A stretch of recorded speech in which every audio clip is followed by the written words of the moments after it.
ထူးခြားဆန်းသစ်တဲ့ fusion ရတာတွေအပြီးမှာတော့ကျွန်တော်တို့ရင်ထဲကအနက်ရှိုင်းဆုံးခံစားချက်တွေကိုပြန်လည်ထိတွေ့ရမယ့်အချိန်ကိုရောက်လာပါပြီဗျာ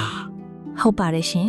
Vibe Flip Season 1ရဲ့6ရောက်မြောက်ပြိုင်ပွဲဝင်အဆိုတော်လေးကတော့တခြားသူတွေဖွင့်မပြောနိုင်တဲ့စကားတွေကိုတချင်းအဖြစ်ဆိုပြမဲ့သူလို့တင်စားရမယ် Soul Storyteller တူဖြစ်တဲ့တော်စင်ပဲဖြစ်ပါတယ်စကားလုံးတွေနဲ့ပေါ်ပြဖို့ခက်ခဲနေတဲ့နာကျင်မှုတွေအလွမ်းတွေကိုတော်စင်ကသူ့ရဲ့ soul vibe တွေနဲ့ဘလောက်တောင်ပြပြအောင်ပုံဖော်သွားမလဲဆိုတာတကယ်ကိုစောင့်မျှော်ခြင်းစရာပါပဲ Soul Music ရဲ့နဲ့ရှိုင်းတဲ့အရာသားနဲ့တချင်းအီးလေးတွေကိုမှနားဆင်ရတာနှစ်သက်တဲ့ပြည်သက်တွေအတွက်ကတော့တော်စင်ကတင့်ရဲ့အကြိုက်ဆုံး vibe တစ်ခုဖြစ်လာနိုင်ပါတယ်ဗျာဒါဆိုရင်အားလုံးပဲရင်ထဲကစကားမပြောနိုင်တဲ့ခံစားချက်တွေကိုခဏလောက်ဖွင့်ချထားပြီးတော်စင်ရဲ့ Soul Storyteller အတန်လေးကိုအခုပဲအတူတူခံစားနားဆင်လိုက်ကြရအောင်ရှင်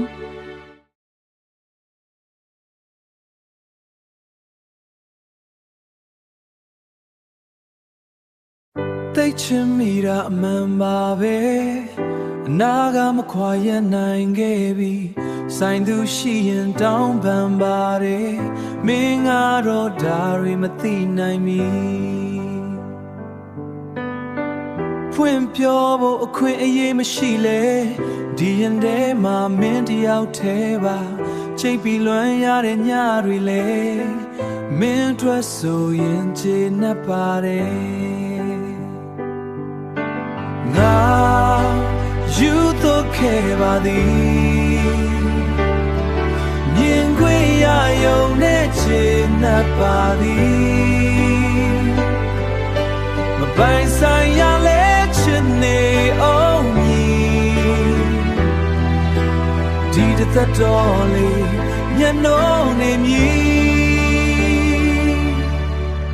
မင်းပြုံးလိုက်တဲ့အချိန်တိုင်းမှာကဘာကြီးကလင်းလက်သွားပြီ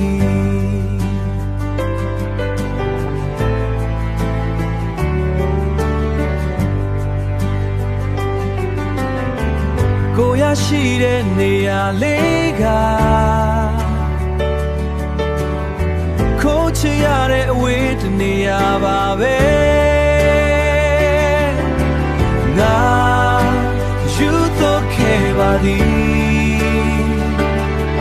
မြင်ခွင့်ရရုံနဲ့ခြေနဲ့ပါသည်မပိုင်ဆိုင်ရလဲချစ်နေအောင်မည်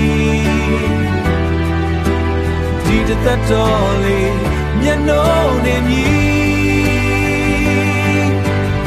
ဒီနေ့တော့မင်းသီလာမှာပါဝေကလွမ်းနေတာတွေကိုချိန်တွေပဲလောက်ချသွားပါစေဒီချစ်ကတော့အမြဲရှင်သန်နေမည် Oh ငါယူတော့ခဲ့ပါသည်မြင်ခွင့်ရရုံနဲ့ချင်နေပါသည်မပိုင်ဆိုင်ရလဲချင်နေအောင်မည်ဒီသက်တော်လေးမျက်နှာနေမည်အခွင့်ရရင်သိချင်မိပါသည်အဝေးကပဲချင်နေပါမည်တင့်နှလုံးသားကိုလှုပ်ခတ်မဲ့အတန်တင့်အကြိုက်ဆုံး vibe ကိုအခုပဲရွေးချယ်လိုက်ပါပြိုင်ပွဲဝင်တွေရဲ့အမိုက်စားတီဆိုမှုတွေကိုမလွတ်တမ်းအားပေးနိုင်ဖို့အခုပဲ subscribe နဲ့ follow လုပ်ထားဖို့မမေ့နဲ့နော်